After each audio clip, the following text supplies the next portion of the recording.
Hi hello അസ്സാം വലൈക്കും. എന്തൊക്കെ എല്ലാവരും വിശേഷങ്ങളൊക്കെ. ഞാനിന്ന് ഉച്ചക്ക് വീട്ടിലെത്തിയതിന് ശേഷം വോയിസൊക്കെ കൊടുത്തിട്ട് വീഡിയോ അപ്ലോഡ് ചെയ്യണമെന്ന് വിചാരിച്ചതായിരുന്നു. പിന്നെ കഴിഞ്ഞില്ല കേട്ടോ. ഇതിൻ്റെ അനിയത്തീൻ്റെ മോന് സോഫ ഉണ്ടാക്കിയിട്ട് എനിക്ക് കാണിച്ചു കേട്ടോ. മൂത്ത ഞാൻ ഉണ്ടാക്കിയ സോഫയാണ് പറഞ്ഞിട്ട് അങ്ങനെ വീഡിയോ എടുത്ത് വെച്ചതാട്ടോ. കുട്ടികൾ അങ്ങനെ ഓരോ കാര്യങ്ങൾ പറയുമ്പോൾ നമുക്കൊരു വലിയ സന്തോഷമല്ലേ. അപ്പോൾ ഞാൻ എറണാകുളത്തേക്ക് പോയി എന്ന് പറഞ്ഞ് വീഡിയോ ഇട്ട് നിങ്ങളെല്ലാവരും കണ്ടല്ലോ അല്ലേ. എനിക്ക് ഇന്നൊക്കെ വീഡിയോ ഇടാൻ തന്നെ വോയിസും എടുക്കാൻ സമയം കിട്ടില്ല. വോയിസ് നമ്മൾ അവിടെയും ഇവിടെയൊക്കെ വെച്ചിട്ട് മക്കളുടെ ഇടയൊക്കെ വെച്ചിട്ട് വോയിസ് കൊടുത്തിട്ട് നമ്മൾ ചാനലായിട്ട് അടിച്ചു പോകും. തൽക്കാലം അപ്പോൾ ഇതിൽ നിന്നൊരു ചെറിയൊരു വരുമാനം കിട്ടുമല്ലോ, 3 മാസം കൂടെങ്കിലും വരുമാനം ഉണ്ടാവുമല്ലോ എന്നുള്ള പ്രതീക്ഷയിലാണ് നമ്മളിപ്പോൾ ഇതിങ്ങനെ മുന്നോട്ട് പോയിക്കൊണ്ടിരിക്കുന്നത് അല്ലേ.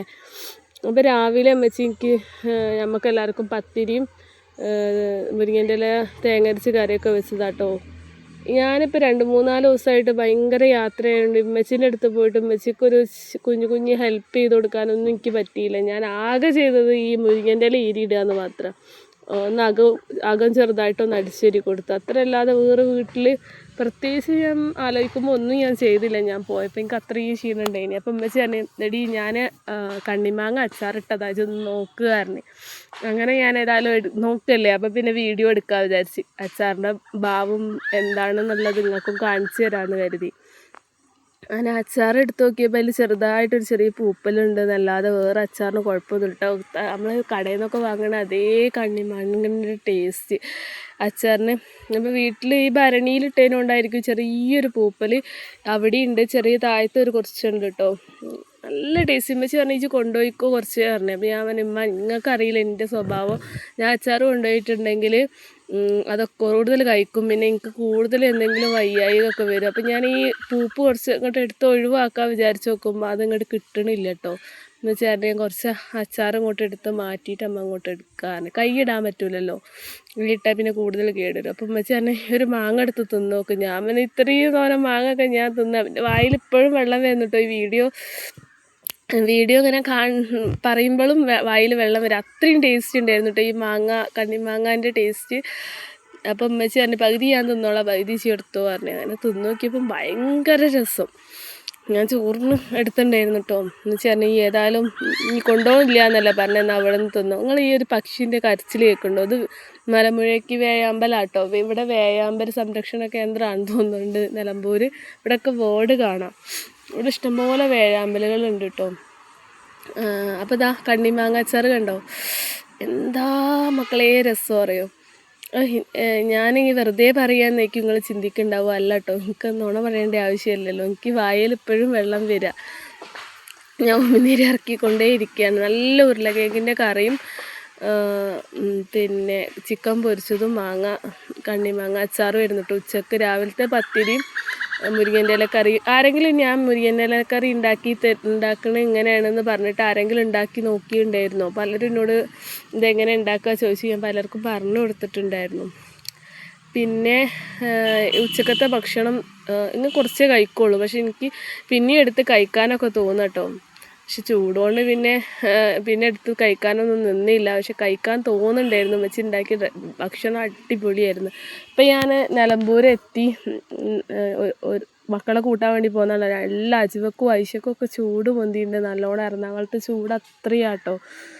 അപ്പോൾ ചൂട് പൊന്തിയൊന്നും ഞാൻ വീഡിയോയിൽ കാണിച്ചില്ല. ഞാൻ പിന്നെ നിലമ്പൂരെത്തിയപാട് ഇവിടുത്തെ മക്കളിയായിട്ട് ഉമ്മൻ്റെ ചെറിയ നാത്തൂൻ്റെ മോളെ കുട്ടി വന്നിക്കണ്. അവർക്ക് ഇവിടെയൊക്കെ കാണണം, ബീച്ച് കാണണം എന്നൊക്കെ പറഞ്ഞ്. ഈ ചക്ക അതുപോലെ ഉമ്മൻ്റെ വലിയ നാത്തൂൻ്റെ ഇപ്പത്തപ്പൻ്റെ വലിയ നാത്തൂൻ്റെ വീട്ടിൽ നിന്ന് കൊണ്ടുവന്ന കേട്ടോ. ഈ ചക്ക നല്ല രസമുണ്ടായിരുന്നു, മധുരം ഉള്ള നല്ല അടിപൊളി ചക്ക. അതുപോലെ ചെറിയ നാത്തൂൻ്റെ മോളെ കുട്ടിക്ക് ഇവിടെ എല്ലാം കാണണം പറഞ്ഞ്. അങ്ങനെ ഞങ്ങളിപ്പോൾ വെള്ളത്തിലൊക്കെ പോയി കാണിച്ചു കൊടുത്ത് ഇപ്പോൾ വീട്ടിലേക്ക് വന്ന് തീയൊക്കെ കൂട്ടിയിട്ടേ ഉള്ളൂ കേട്ടോ. ചോറിന് ഉച്ചക്കത്തെ ചോറ് ഞങ്ങൾ നിലമ്പൂർ റെയിൽവേ ഇറങ്ങിയിട്ടുള്ള ഹോട്ടലിൽ നിന്ന് ഫുഡ് കഴിച്ച്. രാവിലെ തന്നെ ഭക്ഷണം കഴിക്കാതെ പോകുന്നതല്ലേ. 7:20 ബസ് ട്രെയിനിനാണ് പോകുന്നത്. പിന്നെ വീട്ടിൽ നിന്ന് തന്നെ നേരത്തെ ഇറങ്ങി കേട്ടോ. വീട്ടിൽ നിന്ന് ഒരു ബസ് കയറിയിട്ട് വേണം റെയിൽവേ സ്റ്റേഷനിലെത്താൻ. അതേപോലെ തന്നെ നിലമ്പൂർ ഇറങ്ങിയാൽ നമുക്ക് ഇങ്ങോട്ട് ഒരു ബസ് കയറണം കേട്ടോ. അങ്ങനെ നല്ല അടിപൊളി ചക്കയൊക്കെ തിന്ന് പിന്നെ ഉമ്മച്ചി പിസ്സ ഉണ്ടാക്കിട്ടോ. എൻ്റെ അനിയത്തിൻ്റെ മോള് കുറേ ആയിട്ട് പറയുന്നുണ്ട് അമ്മമ്മ പിസ്സ ഉണ്ടാക്കിയെന്ന്. അത് കാരണം എന്താ വെച്ചാൽ 4 മാസം മുന്നേ ഞങ്ങൾ എറണാകുളത്ത് പോയപ്പോൾ ഇമ്മച്ചി ഞങ്ങൾക്ക് പിസ്സ ഉണ്ടാക്കി തന്നിനി. എനിക്കും മക്കൾക്കും. ഇപ്പോൾ അനിയത്തിൻ്റെ കുട്ടി അധികമൊന്നും അങ്ങോട്ട് പോവലില്ല. ഇപ്പം മദ്രസ സ്കൂൾ പൂട്ടിയതിനോട് മാത്രം പോയത്. അപ്പം ഉമ്മമ്മ ഉണ്ടാക്കി തരണ്ടട്ടോ എന്ന് എപ്പോഴും പറയും. അങ്ങനെയാണ് ഇത് ഉണ്ടാക്കാൻ അമ്മച്ചി ഒരുങ്ങിയത്. ഉമ്മച്ചിക്ക് പൂതിയായിട്ടൊന്ന് ഉണ്ടാക്കി നോക്കിയേനി അന്ന് ഞങ്ങളുള്ളപ്പോൾ. ഒറ്റയ്ക്ക് തിന്നാൻ അമ്മച്ചിക്ക് ഇഷ്ടമല്ല, എന്ത് കൂട്ടത്തോടെ ഉണ്ടാക്കിയിട്ട് തിന്നണം. അപ്പം നമ്മൾ കൂടെ ഇരുന്നും കണ്ടാ തിന്നുക. അപ്പം ഞാൻ ഓരോന്നും അമ്മച്ചി ഉണ്ടാക്കുന്ന സമയത്ത് ഞാൻ അങ്ങനെ വീഡിയോ എടുത്തുകൊണ്ടിരിക്കുക കേട്ടോ. പിന്നെ ഒരു കാര്യം പറയാന്ന് വെച്ചാൽ എൻ്റെ കമൻറ്റ് ബോക്സിൽ ഞാൻ ഒരു വീഡിയോ ഇട്ടിട്ടുണ്ടായിരുന്നല്ലോ, നമ്മളെ ഫേക്കായിട്ട് വിളിച്ചിട്ട് നമ്മളെ പൈസ തട്ടാൻ. അപ്പോൾ അധികം ആൾക്കാരും പറഞ്ഞു നിങ്ങളെ അഡ്രസ്സ് നിങ്ങളങ്ങനെ വീഡിയോയിൽ പറയരുത്, അങ്ങനെ വിളിക്കുന്ന സമയത്ത് നിങ്ങൾ അഡ്രസ്സ് പറയരുത് എന്ന്. എനിക്ക് പൈസ തന്ന് സഹായിച്ച ഒരുപാട് ആൾക്കാർ എൻ്റെ അഡ്രസ്സ് ഫസ്റ്റ് തന്നെ അഡ്രസ്സ് ചോദിക്കുക ചെയ്യുക. അപ്പോൾ ഇവർ വിശ്വസിക്കാൻ പറ്റാത്തവരാണോ വിശ്വസിക്കാൻ പറ്റുന്നവരാണോ എന്നൊക്കെ മുൻകൂട്ടി അറിയില്ല. പിന്നെ എൻ്റെ അഡ്രസ്സ് കൊടുത്ത് വിചാരിച്ചിട്ട് എനിക്ക് പേടിക്കാനൊന്നുമില്ലല്ലോ. എന്തിനാ പേടിക്കേണ്ട ആവശ്യം? നമ്മളെ അഡ്രസ്സിലേക്കൊക്കെ തിരഞ്ഞ് വന്നിട്ട് നമ്മളെ അടുത്ത് എന്താ ഉള്ളത്?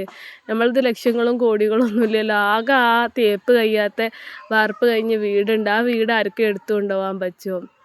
പിന്നെ അങ്ങനത്തെ പേടിയൊന്നുമില്ല കേട്ടോ. അഡ്രസ്സ് കൊടുത്ത് വിചാരിച്ചിട്ട് നമുക്കൊന്നും പ്രത്യേകിച്ച് സംഭവിക്കാൻ പോകില്ല. പിന്നെ എത്രയോ ആൾക്കാർ നമുക്ക് ഡ്രസ്സ് തരാമെന്ന് പറഞ്ഞെങ്ങാണ്ട് അഡ്രസ്സ് ചോദിക്കുന്നത്. അപ്പോൾ അവർക്കൊക്കെ നമ്മൾ അഡ്രസ്സ് കൊടുക്കില്ല. അതിൽ ആരൊക്കെ നമുക്ക് ഇങ്ങോട്ട് ഡ്രസ്സ് അയക്കാൻ വേണ്ടിയിട്ട് തന്നെയാണോ എന്നുള്ളതും നമുക്കറിയില്ല. വിളിക്കുമ്പോൾ ഒരുപാട് ആൾക്കാർ ഇതുപോലെ ഏതോ സംഘടനയും കാര്യങ്ങളൊക്കെ നമ്മൾക്ക് വിളിച്ച് നമ്മൾ അഡ്രസ്സ് ചോദിച്ച് നമ്മൾ അന്വേഷിക്കാൻ വേണ്ടിയിട്ട്.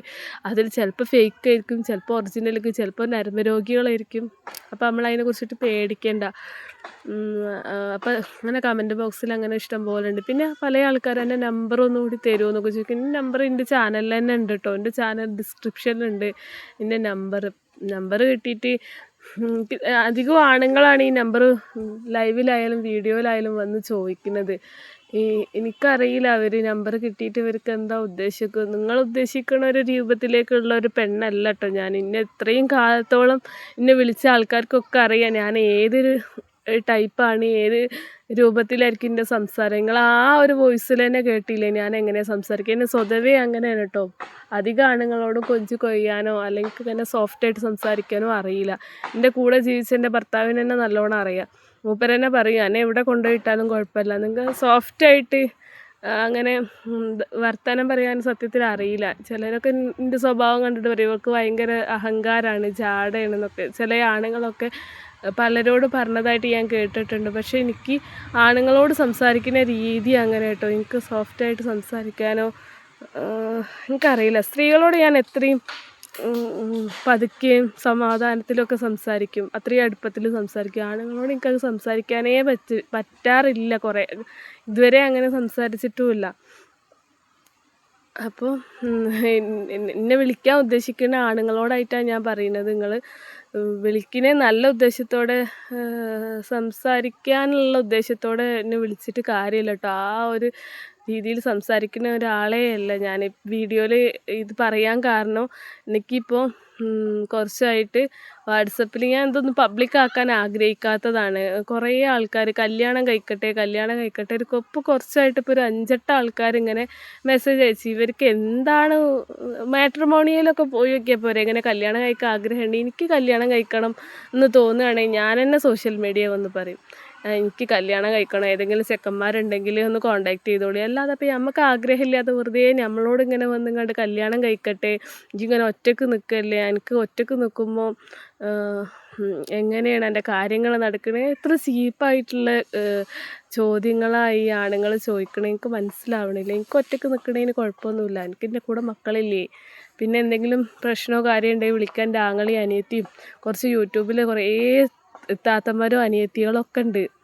ആണുങ്ങളോട് സംസാരിച്ചിട്ട് കിട്ടേണ്ട സുഖമൊന്നും എനിക്കിപ്പോൾ അത്യാവശ്യം വേണ്ട തൽക്കാലം. ഞാനിപ്പോൾ രോഗിയായിട്ട് ജീവിക്കുന്ന ഒരാളാണ്. എനിക്ക് എൻ്റെ ചിന്തകളെന്ന് പറഞ്ഞാൽ ഏത് നിമിഷം എൻ്റെ മരണം ഉണ്ടാവും. അപ്പോൾ അതിലേക്ക് വേണ്ടിയിട്ട് എനിക്ക് എന്ത് ചെയ്ത് വെക്കാൻ പറ്റും. പിന്നെ കുറച്ച് കിട്ടുന്ന സമയത്തൊക്കെ കുറച്ച് സന്തോഷിക്കുക, അതൊക്കെയല്ലേ ഇപ്പം ഇനി ഉള്ളൂ. അല്ലാതെ ഞാനിപ്പോൾ ആണുങ്ങളോട് സംസാരിച്ച് കിട്ടേണ്ട ഒരു സന്തോഷം എനിക്ക് വേണ്ട. സംസാരിച്ചിട്ടായാലും കല്യാണമായാലും ഇപ്പം അടുത്തുകൂടി ഒരു കല്യാണക്കാരി വന്നിട്ടുണ്ടായിരുന്നു. ഇവിടുന്ന് പൂക്കോട്ടുംപാടത്ത് ഞാൻ ചിക്കൻ വാങ്ങിക്കൊണ്ടിരിക്കുമ്പോൾ അവിടെ ഒരു കാക്ക പറഞ്ഞ് എടി ഇങ്ങനെ ഒറ്റക്കാണെങ്കിൽ എന്നാൽ ഒരു കല്യാണം ഉണ്ടേനും വർഷം എന്താണ് മാസത്തിൽ 5 ലക്ഷം ഉറുപ്പ്യ ഏട്ടം വരുമാനം ഉള്ളതാണ്. ഇനിയിപ്പോൾ എനിക്ക് പറ്റിയില്ല വേറെ ആരെങ്കിലും പറഞ്ഞാൽ മതി. എൻ്റെ 2-3 ഫ്രണ്ട്സുകൾ കല്യാണം ഒഴിവാക്കി നിൽക്കുന്ന ആൾക്കാരുണ്ട്. അവരോടൊക്കെ ഞാൻ ചോദിച്ചപ്പോൾ ഒരു ഇപ്പോഴത്തെ സമാധാനം കളയാൻ എനിക്ക് ഇഷ്ടമല്ല. 5 ലക്ഷം ഉറുപ്പ്യ മാസം വരുമാനമുള്ള ഒരാളെ കല്യാണം കഴിക്കാൻ തൽക്കാലം പൈസ മോഹിച്ചിട്ടൊന്നും നമ്മളെ ജീവിതം മക്കളെ ജീവിതമൊക്കെ കൊണ്ടുപോയി കളയാനൊന്നും ഇപ്പോൾ തൽക്കാലം ആഗ്രഹിക്കണില്ല. ഇപ്പം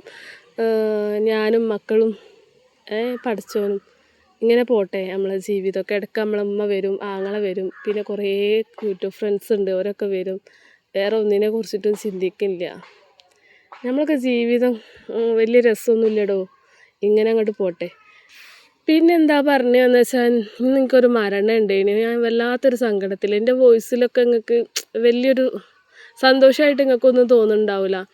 അപ്പം ഇന്നൊരു മരണം ഉണ്ട്. എൻ്റെ അമ്മോൻ്റെ മോളെ പിന്നെ അമ്മോശൻ മരിച്ചു. ഒരു ജീവിച്ചിരിക്കുന്ന കാലത്ത് ഒരുപാട് കഷ്ടപ്പെട്ട ഒരാളാണ്. മിണ്ടാനോ ചെവി കേൾക്കാനോ കഴിയാതെ. അപ്പം നിങ്ങളെല്ലാവരും ആ ഉപ്പാക്ക് വേണ്ടിയിട്ട് ഒരു ഖബർ ജീവിതം വിശാലമാക്കി കൊടുക്കാൻ വേണ്ടി ദുആ ചെയ്യേണ്ടി. ഒരുപാട് കഷ്ടപ്പെട്ടിട്ടുണ്ടെന്ന് വെച്ചാൽ ഒരുപാട് കഷ്ടപ്പെട്ടിട്ടുണ്ട്. എത്രയായിരിക്കില്ലേ ചെവി കേൾക്കാനും സംസാരിക്കാനും കഴിയാത്ത ഒരാളൊരവസ്ഥ. അപ്പോൾ അവർക്ക് വേണ്ടിയിട്ട് നിങ്ങളെ എൻ്റെ വീഡിയോ കാണുന്ന ഓരോരുത്തരും ദുആ ചെയ്യുക. എന്നാണ് മരിച്ചത്, ഇന്നലെ രാത്രി മരിച്ചു, ഇന്ന് ഖബറടക്കി. അപ്പം ഞങ്ങൾക്ക് അവിടേക്ക് എത്താൻ പറ്റിയിട്ടില്ല. പിന്നെ അന്യാണുങ്ങളല്ലേ, ഇപ്പം നമുക്ക് ഓരോ പോയിട്ട് മരിച്ചിടത്ത് പോയി കാണാൻ പറ്റുമൊന്നുമില്ലല്ലോ. പഠിച്ചവൻ അവർക്ക് എല്ലാ രീതിയിലുള്ള ഹൈറും ബർക്കത്തും അവരെ ഖബർ ജീവിതം ഇതൊക്കെ സ്വർഗത്തിലേക്കും. അത്രയും ജീവിതത്തിൽ ഒരു തെറ്റും ചെയ്യാതെ ജീവിച്ചൊരു മനുഷ്യനാണ്. എന്നുവെച്ചാൽ ചെവി കേൾക്കൂല, സംസാരിക്കാൻ കഴിയൂല എന്ന് പറഞ്ഞാൽ പിന്നെ അവിടെ നാവ് കൊണ്ട് നമ്മൾ ഏറ്റവും കൂടുതൽ തെറ്റ് ചെയ്യലേ, കളവ് പറഞ്ഞിട്ട്. അപ്പം ആ ഉപ്പാക്കിൻ്റെക്ക് സ്വർഗം. എന്നാലും നമുക്കെല്ലാവർക്കും ദുആ ചെയ്യാം. പഠിച്ചവനെ എല്ലാം റാഹത്തിലാക്കി കൊടുക്കട്ടെ. സന്തോഷകരമാവട്ടെ ഒരു ജീവിതം ആ ഖബറിൽ പോയി കിടക്കുന്നത്. അപ്പം അമ്മച്ചിൻ്റെ ബിസായിട്ടോ ഞാൻ എൻ്റെ കഥകളൊക്കെ പറഞ്ഞ്. നമ്മളെ വീടിൻ്റെ സൈഡ് കുത്തൊക്കെ അയച്ചിട്ടുണ്ട് കേട്ടോ. ഞാൻ ഇവിടെ വന്നതിന് ശേഷം വീട് വന്ന് നോക്കിയപ്പോൾ സൈഡിൻ്റെ കുത്തൊക്കെ അയച്ച് ഒരു ബോർഡും അടിച്ചിട്ടുണ്ട് വീടിൻ്റെ ഉള്ളിൽ. അപ്പോൾ ഇതാ ഞാൻ നിലമ്പൂർ എറണാകുളത്ത് പോണതിന് മുന്നേ ഞാൻ ഹോസ്പിറ്റലിൽ പോയതിൻ്റെ പിറ്റാലേന്ന് ദിവസം ഞാൻ കുറച്ച് ചിക്കൻ ഉണ്ടായിനി. അത് പൊരിച്ച് കുറച്ച് കഞ്ഞി ഉണ്ടാക്കി കുടിച്ചും ചെയ്തിട്ടുണ്ടായിനി. ആ സമയത്ത് പൊള്ളിയതാട്ടോ എൻ്റെ കൈ. ഇപ്പം നല്ലോണം ഇത് കുറച്ചൊരിതല്ലേ, ഇതിനേക്കാളും നല്ലോണം പോളട്ടുണ്ട്. ഇപ്പം ഞാൻ സംസാരിച്ചുകൊണ്ടിരിക്കുമ്പോൾ ചൂടുകൊണ്ടാണായിരിക്കും ഭയങ്കര പുകച്ചിൽ എന്ന് പറഞ്ഞാൽ നല്ല പുകച്ചിൽ കൈക്ക്. എന്താല്ലേ കൈയൊക്കെ എല്ലാവരും സൂക്ഷിക്കുക കേട്ടോ. അടുപ്പത്തൊക്കെ ഇതാക്കുമ്പോൾ എന്താ പറയുക, കക്ക് പൊരിച്ചപ്പോൾ കയ്യിലേക്ക് തെറിച്ച്. ഇതിപ്പോൾ ഞങ്ങളിതാ നിലമ്പൂരേക്ക് പോരാൻ നിൽക്കുമ്പോൾ ഐശുവിനെയും ആജുവാനെയൊക്കെ വീഡിയോ ഞാൻ ജസ്റ്റ് ഉമ്മാൻ്റെ വീടിൻ്റെ മുന്നിൽ നിന്ന് എടുത്തതാട്ടോ.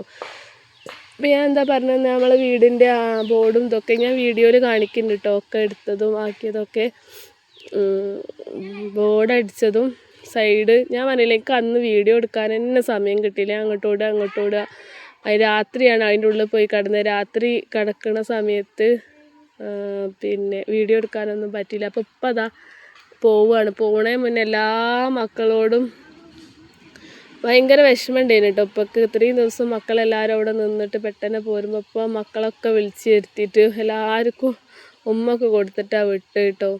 അത് കാണുമ്പോൾ വല്ലാത്തൊരു സങ്കടം. അത്രയും സ്നേഹം കേട്ടോ ആ ഉപ്പാക്ക് മക്കളോട്. നമ്മളൊക്കെ പോയത് മക്കളെ ഓരോരുത്തരെ വിളിച്ച് കൂട്ടി കൊണ്ടുപോയാണ്ട് മക്കൾക്കും ഭയങ്കര കാര്യമാണ് ഉപ്പാനോട്. അപ്പോൾ അനിയത്തിൻ്റെ മക്കൾക്കും നമ്മളെ മക്കൾക്കും ഒക്കെ പിന്നെ ഉപ്പക്ക് ഭയങ്കര വിഷമമായിപ്പോയി ലാസ്റ്റ് മക്കൾ പോവുക പറഞ്ഞപ്പോൾ. പിന്നെ നമുക്ക് എപ്പോഴും നിൽക്കാൻ കഴിയില്ലല്ലോ, അമ്മാതിരി ചൂടാണ്. അപ്പോൾ ബാഗും കാര്യങ്ങളൊക്കെ സെറ്റാക്കി വെച്ചിരിക്കണം, സഞ്ചിയുണ്ട്. ഒക്കെ എടുത്ത് പുറത്തേക്ക് ഇറങ്ങിയപ്പോൾ ഉമ്മച്ചി പറഞ്ഞു നനച്ചില്ലല്ലോ എന്ന് പറഞ്ഞു. അങ്ങനെ ഉമ്മച്ചി അവിടെ നനയ്ക്കാൻ നിന്നിട്ടോ. പോരാണ് ഇപ്പം നനച്ചോളും, എന്നാലും കടും ചൂടല്ലേ. കുപ്പിയിലൊക്കെ നല്ല തണുത്ത വെള്ളമൊക്കെ എടുത്തിട്ടാട്ടോ ഇറങ്ങിയത്.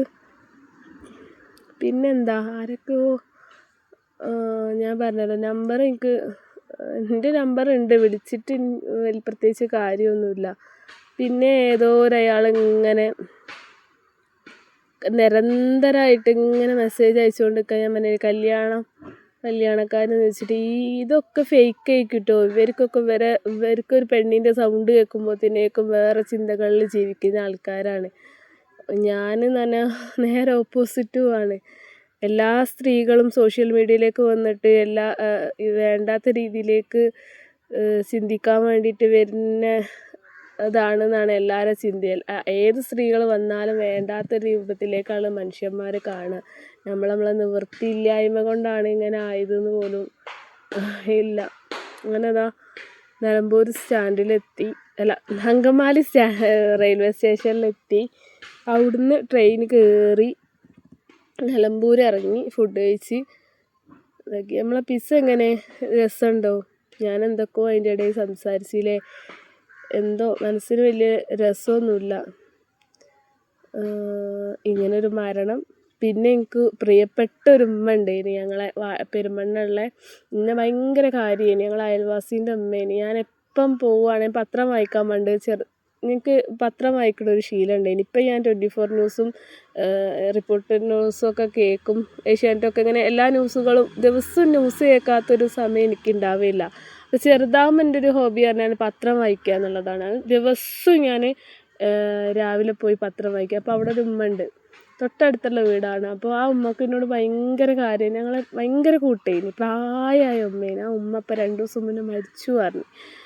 ഞാൻ അറിഞ്ഞില്ല. ഇങ്ങനത്തെ സംഭവങ്ങളൊക്കെ നമ്മൾ ആ നാട്ടിൽ നിന്ന് പോന്നപ്പോൾ ഇങ്ങനത്തെ കുറച്ച് സംഭവങ്ങളൊക്കെ നമുക്ക് ഭയങ്കര ഒരു വിഷമമായിട്ടുള്ള ഉണ്ടായിന്. നമുക്ക് അത്രയും പ്രിയപ്പെട്ട, എനിക്ക് ഈ പ്രായമായ ആൾക്കാരെ ഭയങ്കര ഇഷ്ടമാണ്.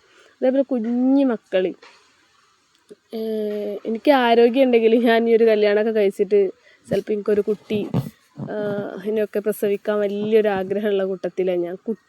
കുട്ടിയുണ്ടാവാൻ വേണ്ടിയിട്ട് കല്യാണം കഴിക്കാൻ ആഗ്രഹിക്കുന്ന ഒരാളാണ്. പക്ഷെ ഇപ്പം എൻ്റെ ആരോഗ്യസ്ഥിതി പ്രസവിക്കാൻ പറ്റൂല എന്നല്ല, പക്ഷേ അസുഖം വെച്ച് നമ്മളെ നോക്കാൻ ആരുമില്ലാതെ അതിനെക്കുറിച്ചൊന്നും ചിന്തിച്ചിട്ട് കാര്യമില്ലല്ലോ. പിന്നെ ഞാൻ മക്കളപ്പൻ്റെ അടുത്തുനിന്ന് പോരുന്നതിന് മുന്നേ ഒരു കുട്ടിയും കൂടി ഉണ്ടായാൽ മതിയെന്ന് ചിന്തിച്ച സമയം കൂടിയൊക്കെ ഉണ്ടായിന് കേട്ടോ. എനിക്ക് കുട്ടികളെ ഭയങ്കര ഇഷ്ടമായതുകൊണ്ടാണ് കേട്ടോ. അവിടെ ആക്കുമൊന്നുമില്ല, പക്ഷെ നമ്മൾ കുട്ടികളോടുണ്ടാകുന്ന ഒരു പ്രിയം ഉണ്ടാവുമല്ലോ. എൻ്റെ അജുവക്കും ഐശക്കൊക്കെ കുട്ടികളെ ഇഷ്ടമാണ്. എവിടെ കുട്ടികളെ കണ്ടാലും ഓരോ വാരി എടുക്കുന്ന പണിയാണ്. എന്നോട് എപ്പോഴും ചോദിക്കും, ഉച്ചയ്ക്ക് എന്താ പ്രസവിച്ചൂടെയെന്ന്. അപ്പോൾ എനിക്ക് കുട്ടികളെ ഭയങ്കര ഇഷ്ടമാണ്. അതേപോലെ തന്നെ പ്രായമായ ഉമ്മമാരെ ഇഷ്ടമാണ് കേട്ടോ. ഞാൻ നാളെ വാഴക്കാട് പോയപ്പോൾ എൻ്റെ ഒരു അയൽവാസി എന്നോട് ചോദിച്ച്, അമ്മായിമ്മേനെ നോക്കാൻ എല്ലാവരും അങ്ങോട്ടും ഇങ്ങോട്ടും തട്ടിക്കളിക്കുകയാണല്ലോ എനിക്ക്. അപ്പോൾ ഞാൻ പറഞ്ഞു, ഞാനിപ്പോൾ ഇവിടുന്ന് പോയിട്ട് അല്ലെങ്കിൽ ഇപ്പം ഞാൻ നോക്കിയേനിന്ന് ഇങ്ങനെ പറഞ്ഞപ്പോൾ എനിക്കെന്താ എന്നാലും കൊണ്ടുപോയി വെച്ച് നോക്കിക്കൂടെ പറഞ്ഞു. സത്യം പറഞ്ഞാൽ ആരും നോക്കിയില്ല പറഞ്ഞിട്ടുണ്ടെങ്കിൽ ഞാൻ ചിലപ്പം കുട്ടികളെ വല്യമ്മേനെ ചിലപ്പോൾ കൊണ്ടുപോയി വെച്ച് നോക്കിയെന്നൊക്കെ വരും കേട്ടോ. ഈ പ്രായമായ ആൾക്കാരെ നോക്കാൻ, രോഗിയായി കിടക്കുന്ന ആൾക്കാരെ നോക്കാൻ, കുഞ്ഞു മക്കളെ നോക്കാനൊക്കെ അത് എനിക്ക് വലിയൊരു ഇഷ്ടമുള്ള കാര്യമാണ്. ഓരോന്ന് പറഞ്ഞാൽ അവർക്ക് നിഷ്കളങ്കതയായിരിക്കും. പ്രായമായ ആൾക്കാരുടെ അടുത്തൊന്നും തെറ്റുകളുണ്ടാവില്ല, കുഞ്ഞു മക്കളുടെ അടുത്ത് വലിയ തെറ്റുകളുണ്ടാവില്ല. ഓരെ നോക്കാനും അവർക്ക് കാര്യങ്ങൾ ചെയ്തു കൊടുക്കുകയൊക്കെ ചെയ്തിട്ടുണ്ടെങ്കിൽ ഓരോ പ്രാർത്ഥന നമുക്ക് നല്ലോണം ഉണ്ടാവും. ട്രെയിനിൽ നല്ലോണം സ്ഥലം ഉണ്ടായിന് കേട്ടോ നമ്മൾ പോണ സമയത്ത്. അപ്പോൾ വെള്ളം കുപ്പിനോട് കളിക്കുക കേട്ടോ. ആയിഷമോള് അവിടെ എത്താനായിട്ടുണ്ട്. ഞാൻ അടുപ്പത്ത് തീ കൂട്ടിയിട്ട് പോന്നിട്ടാണ് ഈ വോയിസ് കൊടുക്കുന്നത്. അവിടെ എൻ്റെ ഞാൻ പറഞ്ഞ കുട്ടിയൊക്കെ ഉണ്ട്. അപ്പം ഇനി ചിക്കൻ കിട്ടിയില്ലെങ്കിൽ ആ കുട്ടിക്ക് പൊരിച്ചു കൊടുക്കേനി, വേറെ എന്തെങ്കിലും കറിയൊക്കെ ഇനി എന്നൊക്കെ ഉള്ളൊരു ആലോചനയിലേനി കേട്ടോ. അപ്പോൾ ചിക്കൻ വിളിച്ച് നോക്കിയപ്പോൾ ചിക്കൻ ആ കടയിലില്ല പറഞ്ഞു.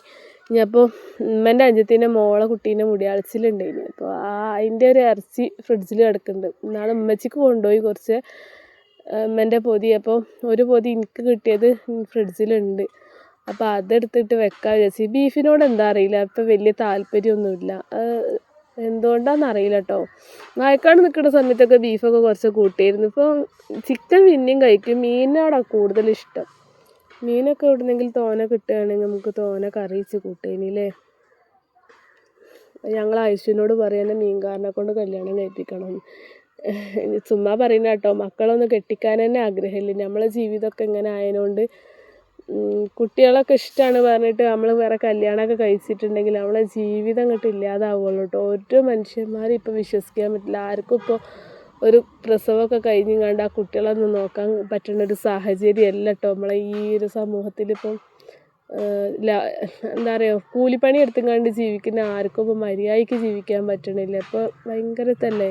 അപ്പോൾ ഇത് അടുക്കളയിലെ ബോർഡാണ് ഇത് അടിച്ച് വെച്ചത്. അപ്പോൾ ഡൈനിങ്ങിലേക്കുള്ള ബോർഡ് അടിച്ചിട്ടില്ല. അവിടെ ഒരു സ്ലാബ് വന്നിട്ട് ആ സ്ലാബ് കട്ട് ചെയ്യണം ഇനി. അപ്പോൾ ആ സ്ലാബ് കട്ട് ചെയ്താലേ നമുക്ക് അവിടെ ബോർഡ് അടിക്കാൻ പറ്റുള്ളൂ.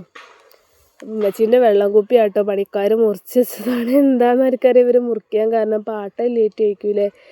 അപ്പോൾ അതാ ഞാൻ ഇന്നാളിവിടെ വന്ന് ഇങ്ങനെ കിടന്നുണ്ടേനി. ഞാൻ വീഡിയോയിൽ വല്ലാണ്ട് പറഞ്ഞില്ല. വീഡിയോയിൽ പറഞ്ഞിട്ടുണ്ടെങ്കിൽ നമ്മളെ പേടിപ്പിക്കാനൊക്കെ ആരെങ്കിലും ഉണ്ടാവും. വാതിലൊന്നും വെച്ചിട്ടില്ലല്ലോ. അപ്പോൾ ഇന്ന് ഞാൻ അമ്മച്ചിനോട് പറയും, അമ്മച്ചി പറഞ്ഞാൽ ഈ നനവുള്ളിടത്ത് പിന്നെ എങ്ങനെയാണ് കിടക്കുക. ഞാനൊരാളതിനോട് സൈഡിൽ നനവില്ലാത്തടത്ത് പോയി കിടന്നേനി, ഈ കോട്ടരുമ ഉണ്ടായതിനോണ്ടേ.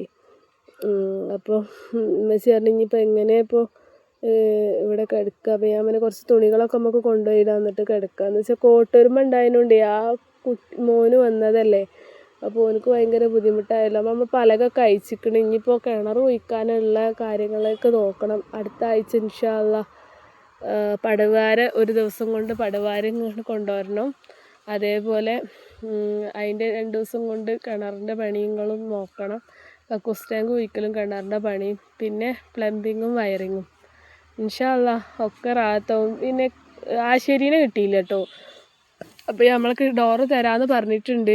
വീണ്ടും വിളിച്ച് അന്വേഷിച്ചപ്പോൾ ഒരു തരാമെന്നുള്ളത് ഉറപ്പാണ്. അവിടെ നിന്ന് തന്നെ എന്നിട്ട് 2 ഡോറും കൂടി എടുക്കണം. അപ്പോൾ ആശേരീനെ കിട്ടണം. ആശേരീനെ കിട്ടിയാലേ ഇപ്പം നമുക്ക് ഡോറിൻ്റെ അളവൊക്കെ അറിയുള്ളൂ. അങ്ങനെ ഡോറിൻ്റെ അളവൊക്കെ നോക്കി ഡോറിൻ്റെ അളവ് എടുത്തിട്ട് കൊടുത്തിട്ട് അവരിനി ഉണ്ടാക്കിച്ചിട്ടായിരിക്കും ആക്കണം ഇൻഷാ അല്ലാ. അപ്പോൾ അതാ ഞങ്ങൾ പുഴയിലേക്ക് വന്നതേനി. മക്കളൊക്കെ ചൂടുന്തി പറഞ്ഞില്ലേ. അപ്പോൾ പുഴയിൽ ഉമ്മച്ചി അരി ഇടണ്ടേ ചോദിക്കട്ടോ. അപ്പോൾ ഉമ്മച്ചി ഇതാ അവിടെ ഇരുന്ന് ചുരിദാറൊക്കെ ഇട്ടിട്ടാട്ടോ ഉമ്മച്ചി വന്നത്. ഉമ്മച്ചി അധികം സാരിയോ അല്ലെങ്കിൽ ഫർദ ഇട്ടിട്ടാണ് പോരൽ. ഇന്നിപ്പോൾ ട്രെയിനിലൊക്കെ പോരുന്നതുകൊണ്ട് ചുരിദാറൊക്കെ ഇട്ടിട്ടാണ് പോകുന്നത്. ഇനി ഈ മോന് കോഴിക്കോട് ബീച്ച് കാണണമെന്ന് പറഞ്ഞിരിക്കണം. അപ്പം ഞാൻ തന്നെ പോകേണ്ടി വരും കേട്ടോ അമ്മച്ചിൻ്റെ കൂടെ. അമ്മച്ചി അങ്ങനെ ഒറ്റയ്ക്ക് എവിടെയും പോകില്ല. അമ്മച്ചിക്ക് ട്രെയിനിൽ ഇങ്ങനെ പോകാനൊക്കെ പേടിയുള്ള ഒരു കൂട്ടത്തിലാട്ടോ. ഒറ്റയ്ക്ക് അങ്ങനെ വലിയ യാത്രകളൊന്നും ചെയ്യില്ല. ബസ്സിന് പോവും, ട്രെയിനിന് പോകാൻ അമ്മച്ചി കുറച്ച് പേടിയാണ്. എനിക്ക് പേടിയുണ്ടായിന് കേട്ടോ. ഞാൻ അങ്ങനെ ഒറ്റയ്ക്ക് ട്രെയിനൊന്നും കയറിയിട്ട് ശീലമില്ല. ഇത് ഭയങ്കര എളുപ്പമാണല്ലോ. നിലമ്പൂരിൽ നിന്ന് കയറുക, അങ്കമാലി പോയി ഇറങ്ങുക, അങ്കമാലിയിൽ നിന്ന് കയറുക, നിലമ്പൂർ വന്ന് ഇറങ്ങുക. അതുകൊണ്ട് വലിയ സുഖമുണ്ട്. ഇന്നിതാ മക്കളെല്ലാവരും ആ മോനൂസ കേട്ടോ നമ്മളെ വീട്ടിലേക്ക് നിൽക്കാൻ വന്നത്. അപ്പോൾ അവർക്ക് പുഴയിൽ ഇങ്ങോട്ട് ആർമാദിക്കുക പുഴയിലുള്ള വെള്ളത്തിൽ. അപ്പോൾ ഉമ്മച്ചി ഉണ്ടാക്കി തന്ന അച്ചാറാണ്. നമ്മൾ വീട്ടിൽ ഉണ്ടാക്കി തന്നത് കാരണം അച്ചാറില്ല. അതിൽ കുറച്ച് സുർക്കൊക്കെ ഒഴിച്ച് ഞാനിങ്ങനെ കുഴച്ച് വെച്ച്. ഇതിന് മുന്നേ കുറച്ച് സുർക്ക ഒഴിച്ചിട്ടുണ്ടായിന് കേട്ടോ. അപ്പോൾ അത് ആയിട്ടില്ല. അപ്പോൾ ഞാൻ ഫ്രിഡ്ജിൽ നിന്ന് എടുത്ത് ഒന്നുകൂടി നോക്കി. അന്ന് തീരെ നേരമില്ലാതെ ഒഴിച്ച് പോയതല്ലേ. അപ്പോൾ ഇതാ ഇതൊക്കെ സുർക്കൊക്കെ വെച്ച് റെഡിയാക്കി. ഇനി ഞാൻ വേഗം അരിയൊക്കെ ഇട്ടിട്ട് അവർക്കുള്ള ഭക്ഷണത്തിനൊക്കെ നോക്കട്ടെ. വീഡിയോ എല്ലാവരും കാണുക. പറ്റുന്നവരൊക്കെ പുതിയതായിട്ട് കാണുന്നവരൊക്കെ സബ്സ്ക്രൈബ് ചെയ്യുക, സപ്പോർട്ട് ചെയ്യുക. വീഡിയോയിൽ നിങ്ങൾക്ക് എൻ്റെ അടുത്തുനിന്ന് വന്നൊരു നെഗറ്റീവായിട്ടുള്ള എന്തെങ്കിലും ഉണ്ടെങ്കിൽ അതൊന്ന് കമൻറ്റ് ചെയ്യുക. ഞാൻ എന്തെങ്കിലും മാറ്റങ്ങൾ വരുത്തണമെങ്കിൽ അതൊന്ന് പറയുക കേട്ടോ. ഇതിൽ കുറേ പോരായ്മകളുണ്ട്, അതൊക്കെ നിങ്ങൾ പറഞ്ഞു തരിക. പിന്നെ മനസ്സിന് വലിയ സുഖമൊന്നുമില്ലടോ. എന്താ അറിയില്ല, ഒക്കെ ശരിയാവേക്കില്ലേ.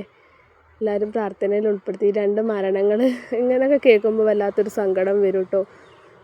മരണം എല്ലാവരും പോകേണ്ടതാണ്. എന്നാലും ഇങ്ങനത്തെ മരണമൊക്കെ ഉണ്ടാകുമ്പോൾ നമ്മൾ അടുത്തറിയുന്ന ആൾക്കാരൊക്കെ മരിച്ചെന്ന് കേൾക്കുമ്പോൾ വല്ലാത്തൊരു സങ്കടം. അപ്പോൾ എല്ലാവരോടും ബൈ. Thanks for watching.